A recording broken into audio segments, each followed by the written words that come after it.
السلام عليكم غالياتي، ان شاء الله يلقاكم هذا الفيديو في احسن الاحوال. اليوم راح نقدم لكم الطمينات تاع الفارينه. انايا كنت درتها من قبل وجاتني ماسطه، جاتني مش بنينه، بصح المره هذه جات يعني بنه بنه بنه. كيما تجربوها وراح تشوفوا البنه تاعها. وثاني زدت لها واحد المكون راح يزيد لها القرمشه وتقعد مقرمشه لاخر لقمه، يعني الاخر مغرف منها راح تقعد مقرمشه، يعني وتجيكم بنينه بزاف وهايله. لكن قبل ما نبداو لاول مره تشوف قناتي تشتركوا وتفعل الجرس باش يوصلها جديد القناه. وما تنساوش فضلا تدعموني بالضغط على زر اللايك باش يطلع الفيديو تاعي ويوصل بزاف الناس. بسم الله والصلاه والسلام على رسول الله. عندنا هنايا الفارينه راح نبداو نحمصوا فيها.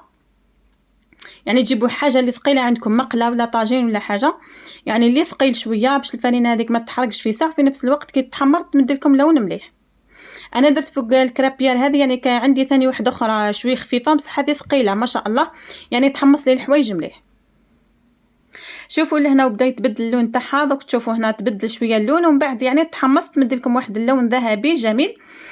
حاولوا تحمصوها شويه مليح، يعني ماشي هذيك اللي تحرق خلاص، ومش تخليوها بيضاء باش ما تعودش فيها طعم العجين.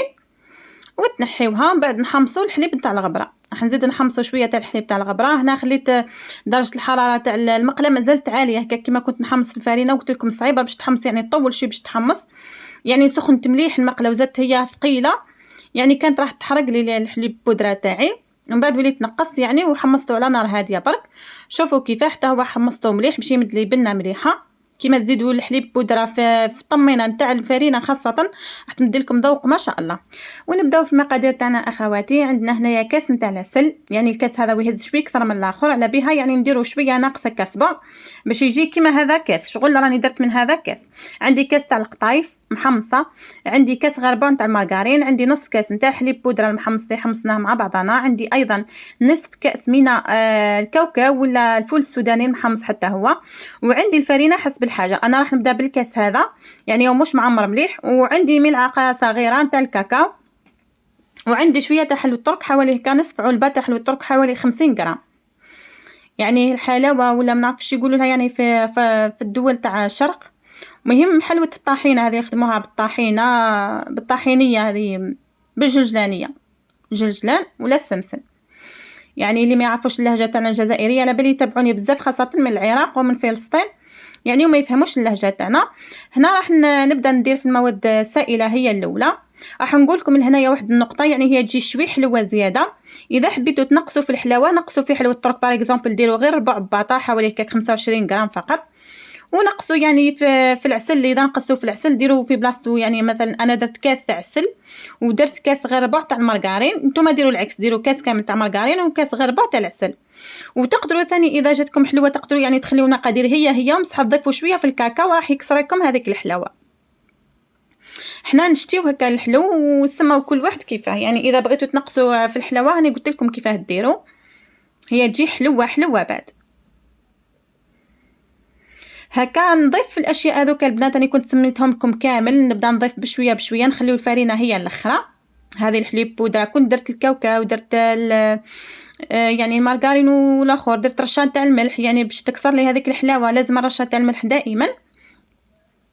ودرت الكاس تاعي تاع القطايف، حمد لكم واحد القرمشه ما شاء الله، يعني اول مره نجربها في الطمينه وجات هايله وقعدت مقرمشه الغدوه، يعني مع القطايف يعني تحافظ على القرمشه تاعها ماشي كيما الكوفريت كيما ديروه يعني مع العسل والاخر من بعد بشويه يترخى ويولي كانه عجين. لا لا بالعكس القطايف راح تقعد يعني مقرمشه لاخر لحظه. زدت هذيك الملعقه الصغيره نتاع الكاكاو، وزدت هذاك الكاس اللي ناقص شويه تاع فرينه، تحبوا تكملوه حتى كامل يعني كل وحده كيفاه تحب الطمينه تاعها. انا الطمينه تاعي نحبها دائما شويه سائله هكا، ما نحبهاش يعني محكومه بزاف وناشفه بزاف، نحبها كيما هكا.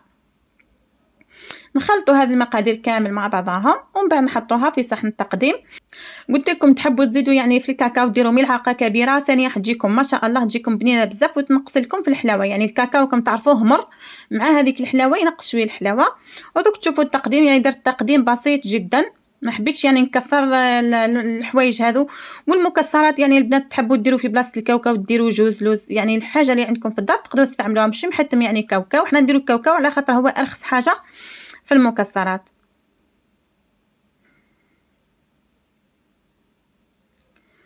كنت شريت هاد الصحان يا البنات، اذا عجبوكم لي بري تاعهم هذا ب40 الف تاع الورقه، والاخر تاع نجمه وهلال ب25 الف، وشي هو تاع نجمه وهلال صغير بزاف، يعني تاع شخص واحد فقط.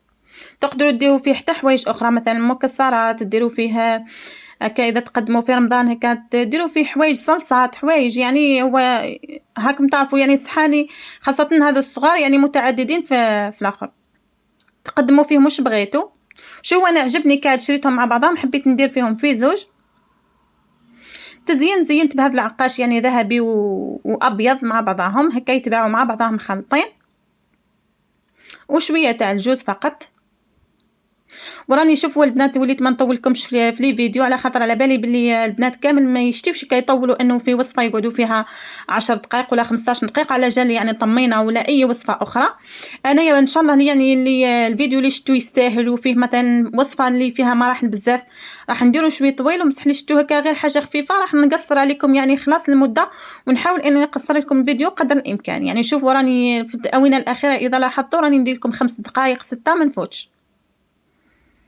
وهذا هو التزيين تاعي الاخير يا اخواتي. راح نقول لكم اذا بغيتوا يعني غير كميه صغيره جربوا نصف المقادير، يعني المقادير كامل قسموهم على النص، كلش قسموه على النص، على خاطر تخرج لكم بزاف بالمقادير هذو، تخرج لكم كميه ما شاء الله.